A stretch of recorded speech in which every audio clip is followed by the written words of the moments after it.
ৰঙিয়াত অনুষ্ঠিত হয় ৰাজ্যিক যোগ সন্মিলন। ৰঙিয়াৰ ঐতিহাসিক কৃষক শ্বহীদ ভৱনত অনুষ্ঠিত হয় এই সন্মিলন।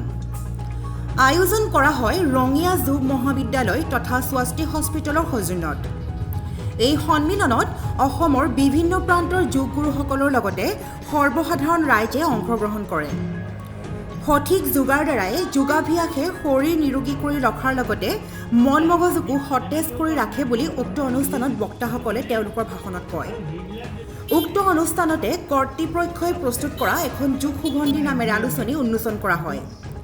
শিশুৰ লগতে প্ৰাপ্তবয়স্ক লোকৰ যোগৰ অনুশীলন কৰা হয়। এই অনুষ্ঠানত সাধনা যোগ মহাবিদ্যালয়ৰ অধ্যক্ষ জ্যোতিষ কলিতা, স্বস্তি হস্পিটেলৰ স্বত্বাধিকাৰী হিতেন শৰ্মা, স্থানীয় বিধায়ক তথা অসম চৰকাৰৰ মন্ত্ৰী ভৱেশ কলিতা, মহকুমাধিপতি লগতে যোগাভ্যাসীসকল, ছাত্ৰ ছাত্ৰী আৰু অভিভাৱকসকলে উপস্থিত থাকে।